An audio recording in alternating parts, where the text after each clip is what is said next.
Assalamualaikum warahmatullahi wabarakatuh. Alhamdulillah, alhamdulillahillazi arsala rasulahu bil huda wa dinil haqq liyuzhirahu 'alad dini kullih walau karihal musyrikun. Asyhadu an la ilaha illallah wa asyhadu anna Muhammadar Rasulullah. Allahumma shalli ala sayyidina Muhammad wa ala ali sayyidina Muhammad. Amma ba'd. Anak-anak yang soleh dan soleha yang dirahmati oleh Allah Subhanahu wa taala. Alhamdulillah, syukur pada sore hari ini kita dapat berjumpa kembali di taklim ini. Sengaja kita laksanakan agar senantiasa menambah keimanan dan menambah wawasan dan meningkat pula ketakwaan kita kepada Allah Subhanahu wa taala. Mudah-mudahan hadirnya kita mengayunkan kedua tangan kita, melangkahkan kedua kaki kita ke musola ini mendapatkan nilai-nilai terbaik di sisi Allah Subhanahu wa taala. Amin Allahumma amin. Salawat dan salam tetap tercurahkan kepada baginda Rasulullah, Nabi yang agung, Nabi yang mulia, Nabi Muhammad sallallahu alaihi wasallam. Baik, Pak hanya membahas tentang hadis Rasulullah sallallahu alaihi wasallam yang perlu kita renungkan dan perlu kita hayati dalam kehidupan kita sehari-hari. Kata Rasul, "Malam yarda biqada'i walam yasbir ala bala'i walam yashkur ala na'ma'i fal yatlub rabban siwa'i." Jadi artinya, barang siapa yang tidak ridho atas ciptaanku, malam yarda biqada'i, ketentuan Allah, dan barang siapa yang tidak sabar wal yasbir ala bala'i, atas musibah yang Allah berikan kepada kita, atas musibah yang diberikan Allah, ujian atau yang lainnya. Ujian itu berupa kebahagiaan bisa, berupa kesulitan pun bisa, canda tawa, sedih, semua itu adalah ujian yang Allah berikan. Kalau kita tidak sabar menghadapi ujian yang Allah berikan, maka apa kata Allah? Ini hadis kursi, hadis yang dari Allah langsung ke Rasulullah. Walam yaskur ala na'ma'i, yang tidak syukur atas nikmat yang Allah berikan. Ditegaskan di situ, fal yatlub rabban siwa'i, kata Allah melalui Rasulullah. Maka kalian, wahai manusia, carilah Tuhan selain aku. Artinya, hadis ini menjelaskan bahwa manusia itu harus selalu bersyukur atas nikmat Allah, harus menerima ketentuan yang Allah berikan, dan bala pun harus kita sadari, oh ini pemberian oleh Allah Subhanahu wa taala. Jadi yang pertama, kita harus ridho atas ciptaan Allah, atas yang ditentukan oleh Allah. Kita dilahirkan dalam keadaan miskin, syukuri, ini pemberian Allah. Kita dikasih wajah yang tampan, dikasih wajah yang jelek, semua kita syukuri. Kurang mancung ke depan, kita syukuri. Kita ridho, kita terima. Ya Allah, ini pemberianmu. Semua apapun yang Allah berikan, ciptakan, ada manfaat. Semua ada manfaatnya. Sekecil nyamuk pun itu ada manfaatnya. Sehingga banyak PT-PT obat nyamuk yang terkenal pergi haji gara-gara nyamuk, pergi haji gara-gara kuman. Artinya setiap ciptaan yang Allah berikan ada manfaatnya. Kuman menggigiti kita, gatal, keluarlah salep. Banyak yang pergi haji gara-gara salep, gara-gara kuman. Itu bermanfaat. Maka harus kita sadari, jangan kita selalu ingin lebih. Ya Allah, teman-temanku ganteng, teman-temanku cantik, akhirnya pengen operasi plastik. Haram hukumnya. Kalau sudah Allah berikan cantik, lah lumayan sempurna, masih ingin merubah ciptaan Allah, haram hukumnya. Haram. Kecuali memang wajah kita menyot. Sebelah ini bibirnya tadi. Nah, boleh kita perbaiki, boleh kita bagusi, kita indahkan. Tapi wajah kita, tubuh kita sempurna, lalu kita tambah-tambahi lagi sehingga penuh dengan pencitraan, palsu galo, edong palsu. Ditambah ditunjangi tiang sedikit, mancung. Itu haram hukum. Jadi syukuri nikmat yang Allah berikan. Yang pertama harus ridho atas ciptaan Allah, atas ketentuan Allah Subhanahu wa taala.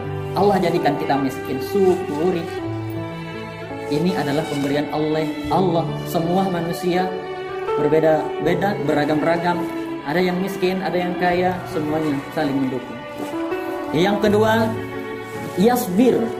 Lam yasbir ala bala'i, yang tidak sabar atas bala yang Allah berikan. Banyak musibah yang diberikan oleh Allah kepada kita.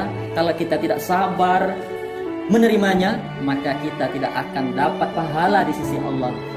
Allah berfirman dalam Al-Quran, dalam surah Az-Zumar ayat 10, innama yuwaffas sabiruna ajrahum bighairi hisab. Allah akan memberikan balasan yang tidak ada batasnya kepada orang yang sabar. Kesulitan apapun yang Allah berikan, kesulitan apapun yang tertimpa pada diri kita, keluarga kita, sanak famili kita, kalau kita sabar menghadapinya, maka Allah akan berikan pahala tanpa batas. Pahala tanpa batas itulah yang harus kita raih. Pahala tanpa batas itulah yang menuntun kita ke dalam surga. Jadi bersabarlah. Semua yang kita miliki, baik harta benda, pakaian, rumah mewah, kendaraan, semua itu adalah titipan Allah semata. Allazina idza asabathum musibah, jika orang mukmin mendapatkan musibah, baik hartanya diambil oleh Allah, baik rumah mewahnya diambil oleh Allah, dihancur leburkan oleh Allah dengan izin Allah, gempa bumi, longsor bumi, tsunami, angin puting beliung, hancur. Semua itu milik Allah, semua titipan Allah. Maka orang mukmin, allazina idza asabathum musibah, apabila orang mukmin dapat musibah, mereka selalu berkata apa? Qalu inna lillahi wa inna ilaihi raji'un. Mereka selalu bersabar ketika mendapatkan masalah, ketika mendapatkan musibah. Mereka berkata, kita sebagai orang mukmin, orang Islam yang berimankan Allah dan meyakini akhirat itu ada, maka berkatalah inna lillahi wa inna ilaihi raji'un. Itu kalimat istirja. Jangan tidak tahu, kalimat istirja itu artinya kalimat kita mengembalikan kepada Allah. Inna lillahi, sesungguhnya kami, ya Allah, milikmu, akan kembali kepadamu. Sekutuhnya semuanya milik Allah. Kita lahir tanpa busana, kita lahir tanpa tempat mewah, tapi setelah itu Allah berikan akal pikiran kita sehingga buah pikiran, ada ide pakaian, ada ide rumah, tempat tinggal. Ini hanya titipan semata. Haruskah kita meratapi andai kata itu hilang? Tidak. Orang mukmin yang beriman berkata inna lillahi wa inna ilaihi raji'un. Jika kalimat itu tertanam di dalam hati kita, di dalam sanubari kita, maka kita menghadapi musibah apapun akan bersabar adanya. Itu anak-anakku yang soleh dan soleha yang dirahmati oleh Allah Subhanahu wa ta'ala. Sabar. Hidup ini penuh dengan ujian. Ujian terberat adalah orang yang kaya raya tapi tidak beribadah. Kaya tapi tidak pernah ibadah. Iman kepada Allah tapi tidak pernah melakukan ibadah. Ujian terberat. Padahal bahagia itu, Ustaz, misal. Tidak, mereka dijamin masuk neraka. Itulah ujian terberat, tidak bisa memanfaatkan harta yang dititipkan oleh Allah. Kalau mereka kaya, itu titipan oleh Allah. Harusnya bagikan kepada fakir miskin, panti jompo, dan lain sebagainya. Mereka yang membutuhkan. Tapi nyatanya, dari ujian yang terberat itu, andai kata kalian bisa melewatinya dan bisa kalian bagikan harta kalian itu, maka kalian tergolong orang-orang yang beruntung. Memang benar dalam hati kalian, innalillahi wa inna ilaihi raji'un. Ketika dapat musibah, baik sedihkah itu, baik kebahagiaan, maka inilah orang mukmin sejati. Yang terakhir apa? Malam yashkur ala na'mai, yang tidak syukur atas nikmat-nikmat Allah Subhanahu wa ta'ala. Napas pemberian Allah andaikan kita tidak bersyukur atas nafas yang Allah berikan, mudah bagi Allah untuk mencabut nyawa kita. Ketika kita menghirup nafas tidak bisa keluar, nyawa sudah tidak ada lagi. Sedetik 2 detik mudah bagi Allah, dan bahkan tanpa waktu pun Allah cabut nyawa kita. Maka selagi hidup inilah kita bersyukur atas nikmat-nikmat yang Allah berikan. Jadilah orang yang bersyukur sesuai dengan Al-Quran, la in syakartum la azidannakum wa la in kafartum inna azabi lasyadid. Siapa yang bersyukur maka Allah akan tambah nikmat-nikmatnya. Siapa yang kufur maka azab Allah sangatlah pedih. Nauzubillah summa nauzubillah. Dari 3 itu, andai kata kita tidak sabar, tidak ridha dan tidak syukur, maka dijelaskan di akhir kalimatnya, falyatlu rabban siwai, carilah Tuhan selain aku, kata Allah. Saking kasarnya Allah ngomong dengan hamba-hambanya, cari Tuhan selain aku. Silakan diusir kita secara nyata dari dunia ini. Silakan ke planet mana? Planet itu ciptaan Allah. Ke udara, udara ciptaan Allah. Kemana kita? Termasuk surga dan neraka milik Allah. Artinya kita diusir secara kasar oleh Allah Subhanahu wa ta'ala. Maka daripada itu, mari kita perbaiki kepribadian kita, perbaiki ibadah kita, bersikaplah orang yang sabar, bersikaplah jadi orang yang syukur dan ridho atas ketentuan-ketentuan yang telah diberikan oleh Allah Subhanahu wa ta'ala. Mungkin ini saja karena waktu kita terbatas. Kita akhiri dengan kafaratul majlis.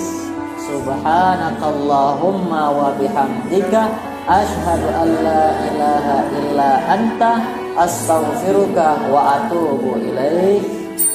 Mungkin ini saja yang dapat saya sampaikan. Kurang dan lebihnya Pak mohon maaf. Pada Allah Pak mohon ampun. Akhirul kalam. Assalamualaikum warahmatullahi wabarakatuh.